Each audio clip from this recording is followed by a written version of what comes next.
अगर आप अनुग्रह चाहते हो सदा बना रहे आपके परिवार के ऊपर, मैंने बताया अनुग्रह की ताकत, बोलो अनुग्रह की ताकत।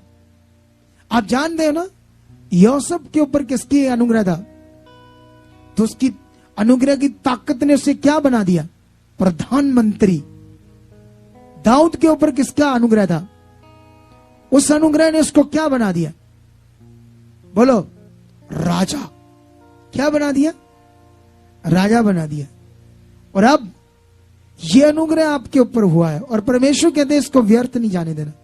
आपका काम है सबसे पहले परमेश्वर के लिए जीना। सबसे पहले जब बिस्तरे से उठो कुछ मत करो। फोन तो आप दूसरे कमरे में रखो बंद करके।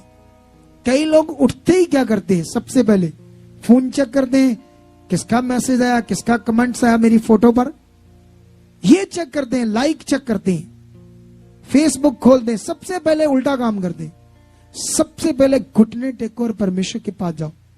सुबह जब उठते हो धन्यवाद करो, उसके भलाइयों के लिए धन्यवाद करो, उसके चुने जाने के लिए धन्यवाद करो। ये कहो कि परमेश्वर मैं नाश होने से बच गया, वाह मैं नाश होना था, खुदा तेरा अनुग्रह मुझ पर, धन्यवाद। सबसे पहले 1 घंटा परमेश्वर के साथ बताओ, फिर उठो, फिर कुछ करो। ये अनुग्रह सदा पर बना रहे, ये बातें बता रहा हूं मैं आपको। क्योंकि आप मोबाइल क्या बन गया लोगों के लिए। आप कहीं भी जाओ, लोग बाहर काम कर रहे होंगे, हाथ में मोबाइल हो, काम क्या करेंगे वो? फॉरेन में जाओगे ना, अगर 8 घंटे ड्यूटी है तो 8 घंटे काम करना पड़ेगा। कोई मोबाइल सुनना नहीं ना लाउड है फॉरेन में। इंडिया में सारा दिन एक कारीगर, एक काम करने वाला, हाथ में मोबाइल, घर में बीबियां, घर में लोग मोबाइल मोबाइल मोबाइल। ये मोबाइल ने लोगों के दिमाग को क्या कर दिया? खराब कर दिया है।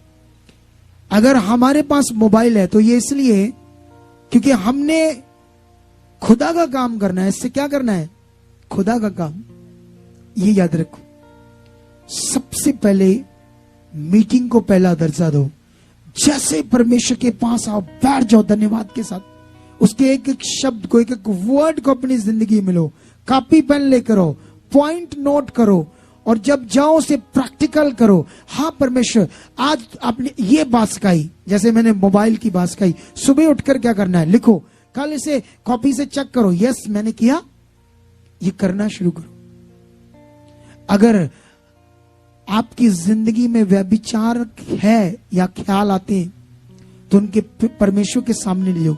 आपकी शरीर की जिंदगी, शरीर के काम, जितने भी आप में काम चल रहे हैं उनको परमेश्वर के सामने ले जाओ ताकि उसका अनुग्रह रहे। क्योंकि उसका अनुग्रह रहने का मतलब हमारा परमेश्वर के साथ चलना, उसकी इच्छा को पूरा करना। अगर हम सिर्फ परमेश्वर के साथ चीजों के लिए चलते हैं तो खपते रहोगे और चीजें मिलेगी नहीं। अगर आप परमेश्वर के साथ चलोगे, उसकी इच्छा को सबसे पहले आगे रखोगे, तो वो आपके पीछे आएंगी। बोलो क्या आएंगी? आपके पीछे आएंगे, आपके पीछे।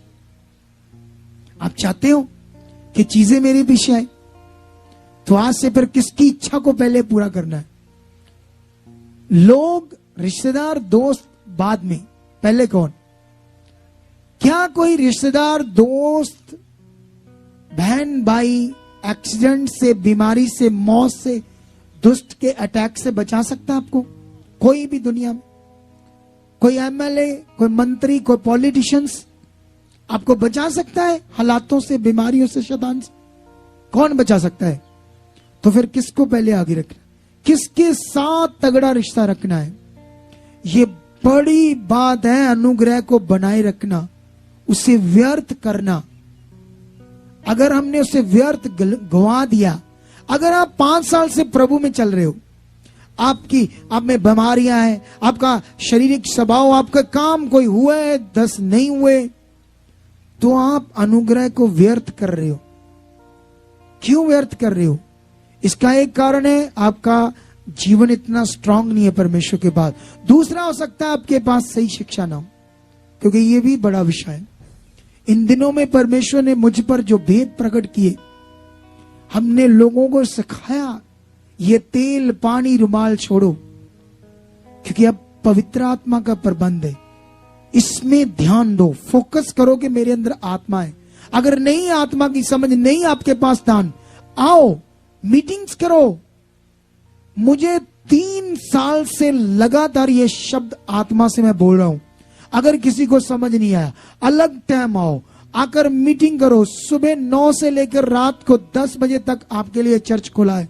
मीटिंग करेंगे, हम करेंगे, टीम है, आपको गाइड किया जाएगा, आपको बताया जाएगा करना क्या है। पिछले 3 साल से मैं ऐसा कर रहा हूं। नरसों परसों में एक बहन से मिला, ठीक है, वो मुझे कह रही थी मैं इस बहन के पास संगति में जाती हूं, दूसरी बहन के पास। तो मैंने पूछा क्यों? कहती मैं 3 साल से आ रही, मेरा काम नहीं हो रहा। मैंने उससे पूछा कभी आप अलग टाइम आए चर्च? नहीं, वो तो नहीं मैं आई। 3 साल हुए यहां आते, और 3 साल से मैं एक ही बात लोगों को बता रहा हूं पवित्र आत्मा के द्वारा, कि अगर आपका कोई काम नहीं हुआ, आपको कोई बात समझ नहीं आई, अलग समय आप आओ, हम आपकी बात सुनेंगे। ये बड़ी मिनिस्ट्री इस पर बड़ा वर्क कर रही है लोगों पर। हम बताएंगे, आपकी सुनेंगे, आपको चेक करेंगे आप कैसे चल रहे हो, आपसे पूछा जाएगा, आपको बताया जाएगा। जैसे डॉक्टर के पास हम जाते हैं, आप अपनी सबसे पहले बीमारी बताते हो, मेरे साथ ये हो रहा है, मेरे साथ वो हो रहा है, आए ऐसा हो रहा है, काम से सारी बातें बताओगे। फिर आपको वो मेडिसिन देगा, फिर वो आपको बताएगा मेडिसिन खानी कैसे, फिर आपको बताएगा ये छोड़ दो खाना, ये नहीं खाना, ऐसा करना। आप क्यों वैसा करते हो? क्योंकि वो डॉक्टर है, उसने जो कहा करना पड़ेगा। फिर मुझे दवाई से, ट्रीटमेंट से पैसे देकर आराम आएगा, इसलिए आप करोगे। यहां जिंदगी का सवाल है, यहां जिंदगी पटड़ी से उतरी पड़ी है, मौत के रास्ते पर है, और माइंड टेढ़ा मेढ़ा, पता कुछ नहीं है करना क्या है। और यहां हम बैठे हैं आपको पटरी पर लेकर आने के लिए, आपको बताने के लिए आपका रोल क्या है, आपका विषय क्या है, सच्चाई क्या है, आपका करैक्टर क्या है, कौन सी बातें आपकी जिंदगी में जो हटानी है, जो नाशवान है, जो आपकी जिंदगी को बर्बाद कर रही है। कई लोगों को अच्छे से पता होता है ये मना है, ये बात को छोड़ना है, छोड़ते नहीं छोड़ते, करते रहते, वही भटकते रहते कभी कहीं। अगर प्रभु में तो पता नहीं कितने चर्च बदलते, इसीलिए बदलने पड़ते हैं, क्योंकि सही टीचर नहीं है, सही अगुआ नहीं है उनके पास। क्योंकि आप यशाया में पढ़ोगे तो वहां पर लिखा, परमेश्वर ने कहा मैं तुम्हारे मन के अनुसार जो तुम्हें भली और अच्छी बातें सिखाए, ऐसा तुम्हें एक अगुआ दूंगा। किसने कहा? परमेश्वर ने कहा। अगर परमेश्वर यहां आपको लेकर आया है तो इसीलिए ये भली अच्छी वो बातें आपको सिखा रहा मेरे मुंह से, ताकि आप चमको, खूबसूरत जिंदगी को लो। क्या आप तैयार हो? उसके अनुग्रह सदा आपके ऊपर रहे, तैयार हो? तो लोगों को क्षमा करना सीखो, दीन बनना सीखो, झूठ मारना और मास्टर जो बनना वो छोड़ो। कई लोगों को अपनी बातों में मास्टरीगिरी आती है, मास्टरीगिरी, बातें बनाना, ये परमेश्वर के सामने नहीं चलेगी।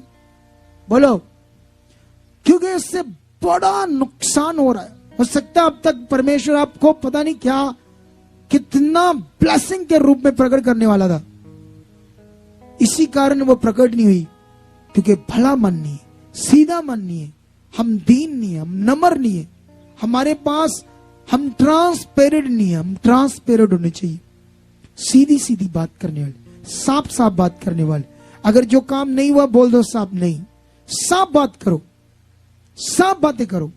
पति पत्नी के साथ साफ बातें करो, पत्नी अपने पति से साफ रिश्ता रखो, पति अपने पति से साफ रिश्ता रखो, पत्नी से साफ बात करो। आपके पास क्या है उसको बोलो, बताओ, झूठ नहीं। घर में भी क्या चलता है? झूठ चलता है। अगर ये चलता रहा तो अनुग्रह काम नहीं करेगा। बोलो, क्या नहीं करेगा? अगर आप ज्वाइंट फैमिली हो, दरानियां जेठानियां हैं, सीधी सीधी बात करो, प्रेम करो। अभी हिमाचल से 2 आई दरानी और जेठानी, वो कहते इतना झगड़ा था हमारे घर में, हम 3 साल से प्रभु में थे तब भी सब कुछ नहीं हुआ, अच्छा नहीं हुआ। आपकी टीचिंग से हुआ, हमारी जिंदगी बदल गई, इतना प्यार आ गया हमारे घर में, हमारे पति बदल के जो हमें गालियां देते थे। क्यों हुआ? सही शिक्षा से हुआ। क्या जो परमेश्वर ने आप पर बड़ा अनुग्रह किया, क्यों किया बताओ? ये जो आप चुनेंगे, और आप चुने जाने का मतलब आप अब प्रभु यीशु पे विश्वास कर रहे हो, तो ये मतलब अनुग्रह, ये कृपा है, बड़ी कृपा आपके ऊपर। बोलो, तो ये बड़ी